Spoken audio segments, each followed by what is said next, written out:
Tahir amca, Gonca. Günaydın. Günaydın. Hayırdır Arda, bu ne telaş? Mahkemeye mi geç kaldın? Yok ya, annemler memlekete gitti. Hem evi hem işi idare edeyim derken hiçbirine yetişemiyorum ya. Gonca, doğum günü kutlu olsun. Teşekkür ederim. Bu arada Tahir amca, yani eğer müsaadeniz olursa biz Zeynep'le Gonca'ya ufak bir doğum günü kutlaması yapmak istiyoruz. Yani Zeynep bunun sürpriz olmasını istedi aslında ama ben dayanamadım. Yine de size bir sormak istedim. Eyvallah, yani Gonca ne derse o tabii ki yani. O zaman başka bir planımız yoksa gideyim mi? Ya ben başıma gelecekleri bildiğim için Sabahtan yapmıştım doğum günü partisini. neyse sen bak keyfine. O zaman arıyorum Zeynep'i. Süper. Tamam, ben şimdi bunu organize edeyim. Yani öğleden sonra falan sana haber vermiş olurum. Tahir amca, tekrar teşekkür ederim. Yani sağ olun. Benden bir arzunuz, dileğiniz. Canına sağ ol evlat. Tamam, görüşmek üzere. Görüşürüz.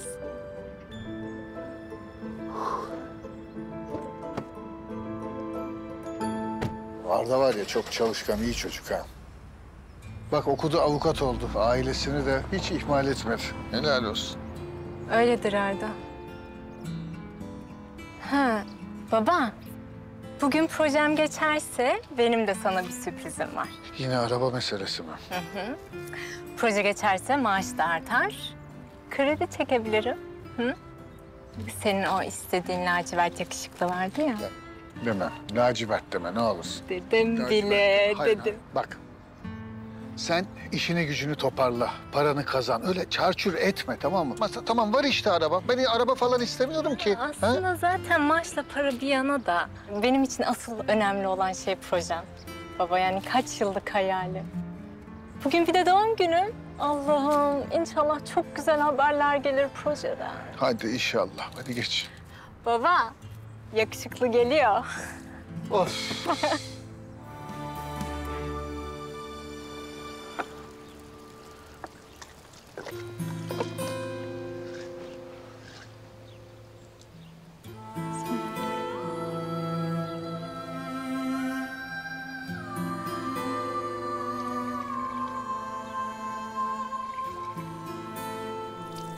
Hep o rüya geliyor aklıma.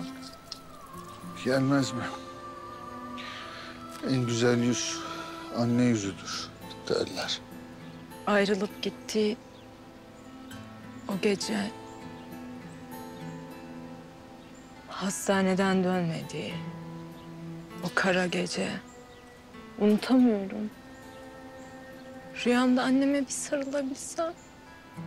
Sanki o gecenin karanlığından kurtulacakmışım gibi geliyor ama olmuyor. Annen sana hamile kaldığında sen yaşlardaydın. Daha 25 yaşındaymış değil mi?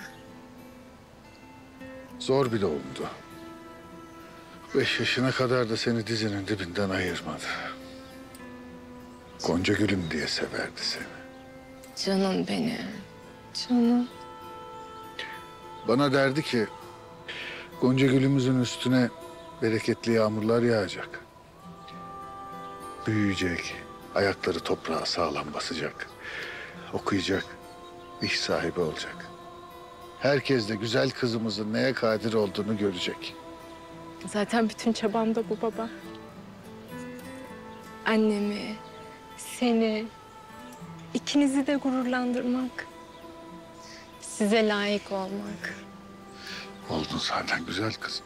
Seninle gurur duyuyorum ben. Senin için ferah olsun. Yolunda hep açık olur inşallah. İnşallah.